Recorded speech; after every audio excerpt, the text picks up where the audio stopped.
अथ षोडशः सर्गाः। सीतानुशोचनम्। प्रशस्यतु प्रशस्तव्यां सीतां तां हरिपुङ्गवः। गुणाभिरामं रामं च पुनश्चिन्तापरोऽभवत्। समुहूर्तमिव ध्यात्वा बाष्पपर्याकुलेक्षणः। सीतामाश्रित्य तेजस्वी हनुमान् विललापः। मान्या गुरुविनीतस्य लक्ष्मणस्य गुरुप्रिया। यदि सीतापि दुःखार्ता कालो हि दुरतिक्रमः। रामस्य व्यवसायज्ञा लक्ष्मणस्य च धीमतः। नात्यर्थं क्षुभ्यते देवी गङ्गेव जलदागमे।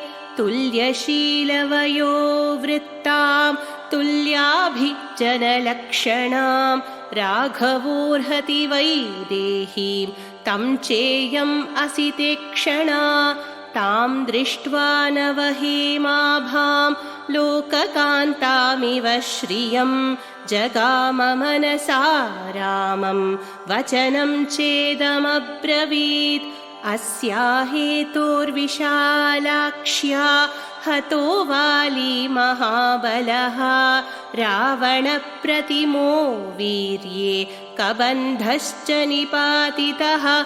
विराधश्च हतः सङ्ख्ये राक्षसो भीमविक्रमः। वने रामेण विक्रम्य महेन्द्रेणेव शम्बरः। 14,000 रक्षसां भीमकर्मणां निहतानि जनस्थाने शरैरग्निशिकोपमैः।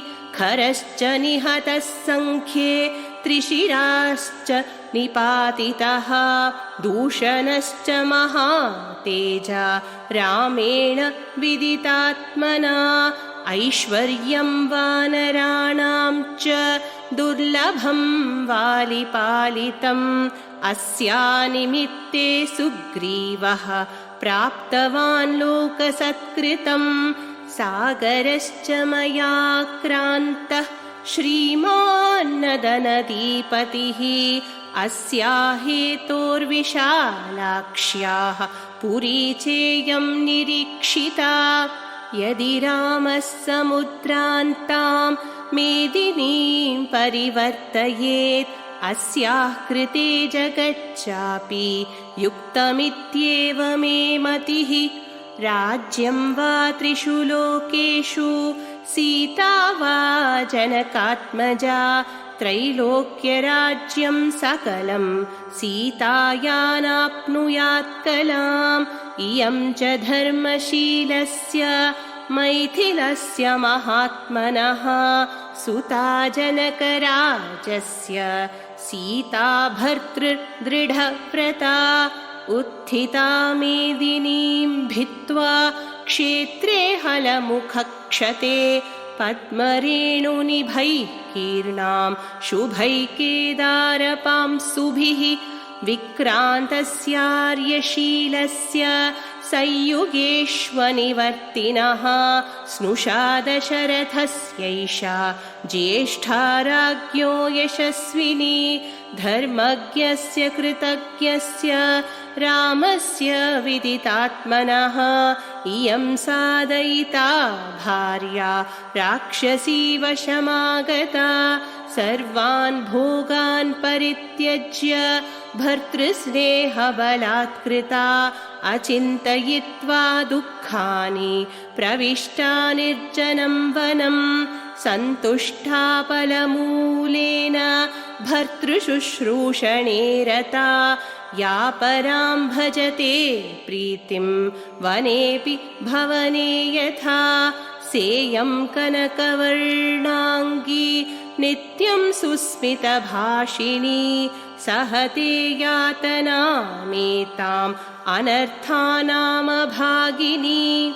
इमां तु शीलसम्पन्नां द्रष्टुमर्हति राघवः।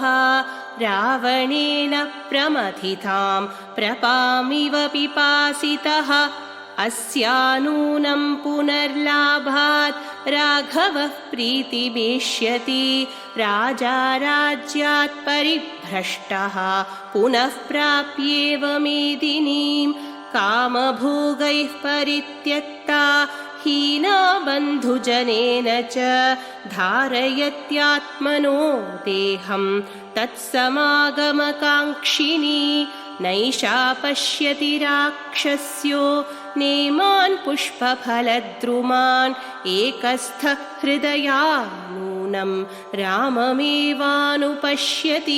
भर्तानामपरं नार्या भूषणं भूषणादपि एषा तु रहिता तेन भूषणार्हा न शोभते दुष्करं कुरुते रामो हीनो यद् अनया प्रभुः धारयत्यात्मनो देहं न दुःखेनावसीदति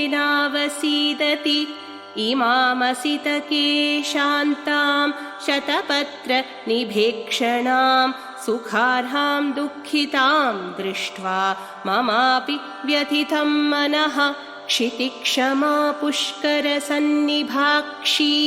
या रक्षिता राघवलक्ष्मणाभ्यां सा राक्षसीभिर्विकृतेक्षणाभिः संरक्ष्यते सम्प्रति वृक्षमूले हिमहतनलिनीव नष्टशोभा व्यसनपरम्परयाति पीड्यमाना सहचररहितेव चक्रवाकी जनकसुता कृपणां दशां प्रपन्ना अस्या हि पुष्पावनताग्रशाखाः शोकं दृढं वै जनयन्त्यशोकाः हिमव्यपायेन च शीतरश्मिः अभ्युत्थितो नैकसहस्ररश्मिः इत्येवमर्थं कपिरन्ववेक्ष्य सीतेयमित्येव निविष्टबुद्धिः संश्रित्य तस्मिन्निशसादवृक्षे बलिहरीणां वृषभस्तरस्वी